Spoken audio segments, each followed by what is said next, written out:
Hey everybody, Yule here. There's a lot of stuff going on right now in the comic book industry. If you hadn't heard, Image made an announcement that most of what is coming out right now for comic stores and the things that are coming out in the future are going to be made returnable. There have been other companies that have had a statement whether they're going to lessen how many books they put out in the coming months, weeks, whatever, and what they're going to be doing as far as that's concerned. Diamond and Free Comic Book Day said that they were going to hold back the Free Comic Book Day month thing, since it looks like most stores aren't going to be open, and here in California we're supposed to be not open at all. We're a non-essential store.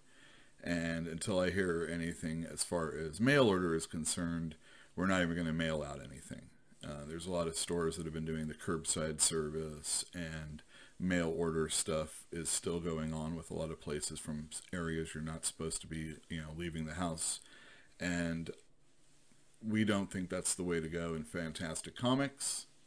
If you want to know more about stuff like that, I am going to be on the ALTERN Comics YouTube channel tomorrow, Saturday the 21st at 6 o'clock on the west or 9 o'clock on the east.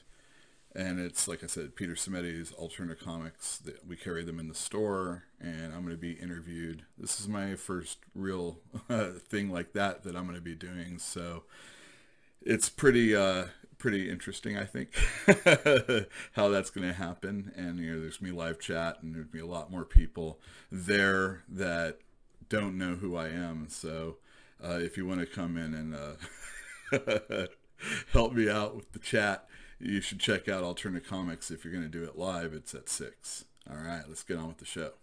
Today we have Batman Legends of the Dark Knight number 85. It came out in 1996 and at that time cost only $1.95. It is written by James Robinson and has art by Tony Sammons, and the title is called Citadel. If you don't know what Legends of the Dark Knight is, it originally and ultimately was a Batman story out of continuity that different creators would come on and tell about a 5-part story. In this instance, we're going to get a one-shot. And sometimes if they needed extra chapters for longer stories, like there was a time when there was an earthquake in Gotham, there would be extra chapters in Legends of the Dark Knight. There was a time when there was a plague, and there were extra chapters and side stories that would go through this and some of the other off Batman books that weren't always so continuity based. Anyway, like I said, this is written by James Robinson. For those of you that aren't familiar with James Robinson, let me let you know a little bit about him. All right, so this guy here, James Robinson, man, where have you gone, James Robinson? He was one of the hottest writers working in comics as far as I was concerned. Let's start with his Marvel stuff. So this is more recently. He worked on Scarlet Witch with a whole bunch of different illustrators. That went about 12 issues. And he also worked on a 6-issue Nick Fury series. I actually liked both of those series. Nick Fury was excellent. It was very reminiscent of the old Steranko kind of stories. They were one-shot issues, and you could pick up any one and get to understand it pretty cool. It's the new Nick Fury, the son of old Nick Fury, Black Nick Fury. And you should hunt those books down. His work on DC books was mostly in the 90s, although he has come back recently. He had a stint where he was trying to work in Hollywood. When he wasn't at DC and he didn't work at Marvel, he did some Malibu stuff. And one of the books he did was FIREARM. And I think he tried to make that into like a TV show or a movie or something like that. And he's always wanted to get into that type of, work. So I guess he's back in comics, maybe slumming it. Anyway, most recently he did a Wonder Woman comic. But he also was involved in helping out Jeff Johns on like the JSA and Hawkman. And like, so when Jeff Johns was trying to like, not trying to get, when he was working, but you know, it's tough churning out stories the way you have to for a company. So it's, you know, good to have somebody to help you along the way. It's not uncommon because Ed Brubaker helped Matt Fraction at Marvel. And, God, I can't remember who. Oh, Greg Rucka kind of helped out with, Greg Rucka helped out with Brubaker in Gotham Academy. So it's not an uncommon thing for this to happen. So James Robinson was really well regarded, and probably his best thing that he worked on was Starman. This was in the 90s. And this is when Vertigo was really taking off, and there was a lot more emphasis placed on adult stories. You know, after the success of Miller's Dark Knight Returns and Alan Moore's Watchmen, stories were getting a little darker and grittier. And if you could have anything that was a little bit more realistic, maybe something that was a little bit more introspective, gloomy, when you put all those things together, you get Starman. And it's all in the DC universe, so it's just really wonderful. He's playing on, like, kind of his Golden Age characters. He is advancing the story of Starman. So Starman originally was a Golden Age character, and he passed on his mantle to his second son.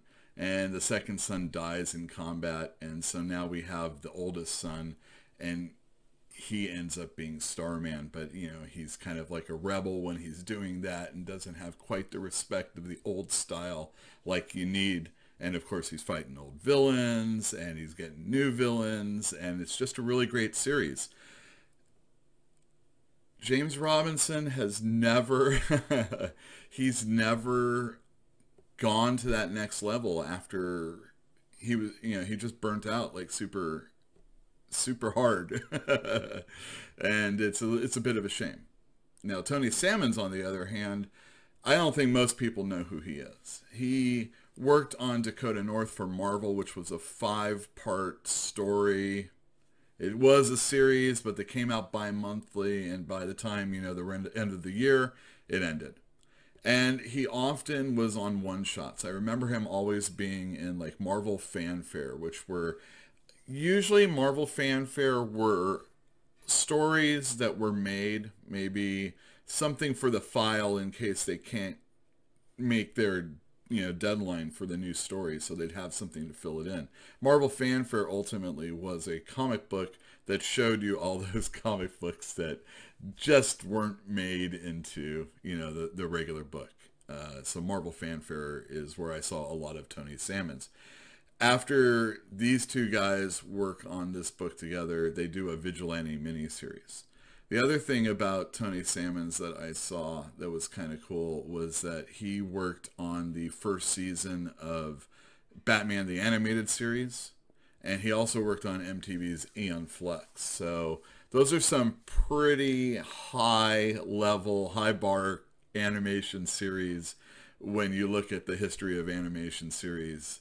So he was obviously doing something in the meantime.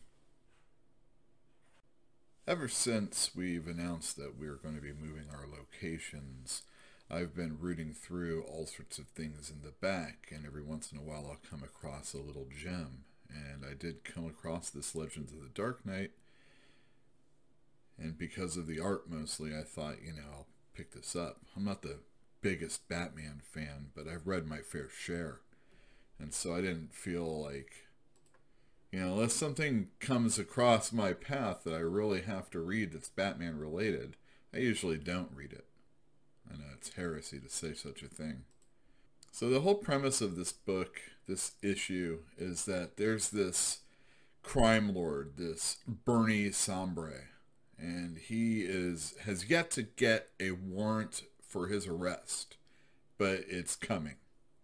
And he's getting ready to leave. But he also finds out that the Batman is coming for him. But he's okay with that because he has a citadel. He lives in an apartment building that he owns, or complex, or whatever, this high-rise. It's 81 stories, and on each floor there is a trap, or men left for Batman to have to deal with. It's very Bruce Lee, when Bruce Lee is going through all the different fighters as he's climbing his way up his tower. And, you know, there's Kareem Abdul-Jabbar and stuff like that. And, yeah, so that's what this whole thing is. It's, the art does not disappoint. It's exactly what I like. I mean, our boy here, he he uses panels excellently. I like his minimal style of line. He doesn't use a lot. There's a lot of action and movement in his, as you can see, like in the 6-panel page here, there's not all of Batman on the screen, but just parts of him, and he does a really good job. It's good use of blacks. I really enjoy it. So Batman, you know, it's just like I said, this story, he's going through each level, and as he does, Sombre is talking smack to him. Sombre is confident that eventually Batman will let up, and something that he has set for him will do the job. And it's just really beautiful art. I like this close-up of Batman right here. Excellent stuff. A lot of people that aren't, you know, keen on loose interpretations of body or, you know, people that have a distinctive style that doesn't gel with like a company standard might not enjoy this. But when you have read as much Batman as I have, and again, like I said, I'm not even the biggest Batman fan, but I've read a lot of Batman in my life. And when you finally see something that's just a little different, just not the same, especially not something so samey as something that's going on now. Like, there's so many things that are done digitally, and there's no inking, and the color is just lavish, that we got to get back to our roots a little. And that's what this guy's doing here. I just like it. It's just exciting. Good stuff. And I want you to think about this. This is in the 90s. You know, 90s style is like cross-hatching like crazy. And give me more lines, more lines, more lines. There's a lot of use of, I think they call it negative space here. And it's just a really well done job. Just great artwork. What action. And when he does finally deem it worthy to have a splash page, it's just exciting. Look at that. That's what Batman has to go through on that level. All right, so here's a moment in the book where we see Batman fighting some goons and water is entering the floor. And it's just interesting.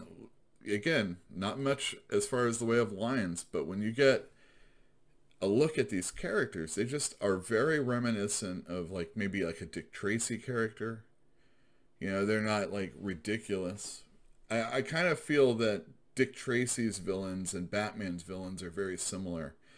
But then, you know, Bob Kane is not necessarily known for quite as many of the creations as he let on, or as that he's acknowledged for.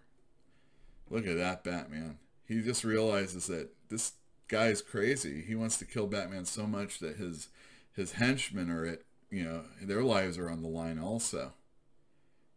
Yeah, just great stuff. I'm not going to let you know how it goes, but like I said, this is not in Batman continuity. You don't have to read this. You don't have to read the issue before. You don't have to read the issue after. You don't have to read the series is what I'm trying to say. And you don't have to know what's going on with Batman. Maybe it was an Azrael story at the time. Or maybe, you know, it's a Court of Owls long novella in comic book form. This is just a nice little one-shot. It's Batman at any time, and it's a perfect little issue. I highly recommend you search it out. It shouldn't be more than $1 or $2, depending on where you find it, if you can find it, if comic stores are even available when you're able to leave the house. Anyway, remember, we're going to be on, well, I'm going to be on ALTERN Comics tomorrow, Saturday the 21st at 6 o'clock on the West Coast, 9 o'clock on the East Coast. If you want to hear me talk about comics with a real publisher, me, a real comic store owner, oh my gosh, this is like a meeting of the minds. Anyway, thanks for tuning in. I hope you enjoyed this little look at two creators, a comic book. Have a good night.